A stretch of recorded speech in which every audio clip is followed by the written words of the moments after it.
Welcome to The Explainer. Today, we're going to deconstruct one of the most famous stories in science. We're going to show you how the simple tale of a man, a dog, and a bell is really just a shadow of a much bigger, way more complex, and frankly, more dangerous story. Let's talk about the real Ivan Pavlov. Of course you do. Everybody does. The scientist, the bell, the drooling dog. It's like Psychology 101. It's one of the most famous experiments in history. A simple, clean, and really memorable story. Okay, so let's really get into this, because the popular version of Pavlov, it's a massive oversimplification. The true story involves some pretty mind-blowing surgery, an accidental discovery that he actually found really annoying at first, and a super tense relationship with one of the most powerful totalitarian regimes in history. To really understand Pavlov, we have to start not with the mind, but with the stomach. And we have to start with the single greatest honor a scientist can ever receive. So picture this. It's 1904, Ivan Pavlov is standing on the world stage, and he's accepting the Nobel Prize in Physiology or Medicine. I mean, this was it, the absolute crowning achievement of his entire career. But here's the big twist. The reason he got that award had absolutely nothing to do with bells, or conditioned reflexes, or psychology at all. Pavlov won the Nobel for completely revolutionizing how we understand the digestive system. He was, first and foremost, a gut guy. And the way he did it was just, wow. His surgical skill was jaw-dropping. He came up with these incredibly clever methods to basically create little windows into the digestive systems of living, healthy animals. I mean, imagine creating a mini stomach just so you can study pure gastric juices, or rerouting an animal's esophagus to prove that the brain, all by itself, could kickstart digestion. He was literally mapping the body's internal wiring in real time. So, the big question is, how does a world-leading expert on digestion become the father of a psychological revolution? Well, like so many great scientific leaps, it happened completely by accident. While he was doing all these digestion experiments, Pavlov kept running into this frustrating problem. His dogs would start salivating before they even got their food. He called it psychic secretion. And honestly, at first, he just saw it as a contamination of his data. It was just an annoyance that was getting in the way of his real work. But then, he started to notice a pattern. It wasn't just the sight of the food. It was the sound of the lab assistant's footsteps coming down the hall. It was the clatter of the food bowls. The dogs were learning to anticipate. And that's when the light bulb just flickered on. He realized this annoyance wasn't noise. It was the signal. It was a direct window into the workings of the brain. And that one simple observation became the foundation for one of the most influential theories in all of science. Pavlov basically pivoted his entire research program to decode this one phenomenon.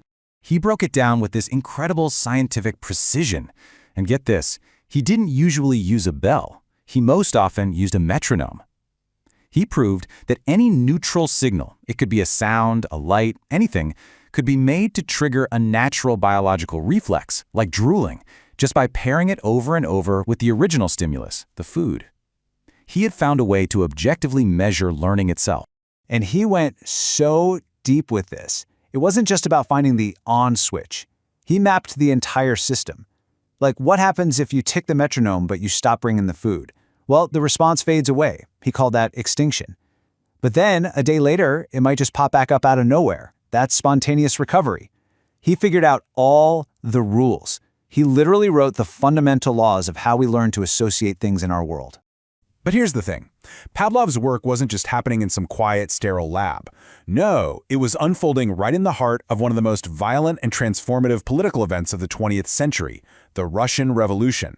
And you better believe the new Soviet government was watching him very, very closely.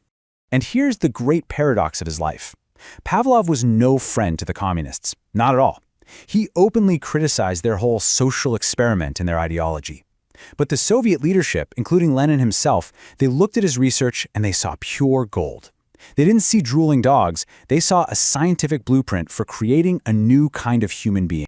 So they basically made him an offer he couldn't refuse. While the rest of the country was starving, the state showered Pavlov with funding, special food rations, and complete protection. Why? They believed his stimulus-response framework was the key to re-engineering society itself, to conditioning citizens into the ideal new Soviet man. This embrace by the state had a really chilling effect, especially after Pavlov died in 1936. His nuanced, careful science was twisted into this rigid, unchallengeable political dogma. And it all came to a head in a terrifying event known as the Pavlovian Session.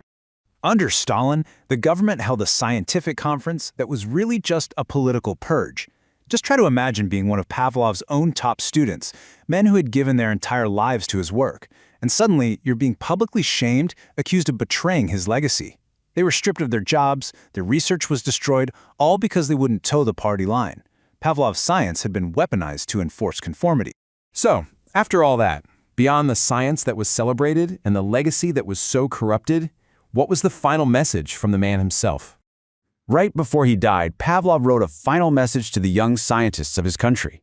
It wasn't about politics or about dogma. It was a plea for passion, for humility, and for a relentless, lifelong dedication to just observing the facts and seeking the truth, no matter where it might lead you. You know, from a Nobel Prize for digestion to a tool for social engineering, Pavlov's journey is this powerful reminder that science never ever exists in a vacuum. And it leaves us with a question that feels more urgent today than ever. In our world of algorithms and big data, once we unlock the mechanics of the mind, where do we draw that line?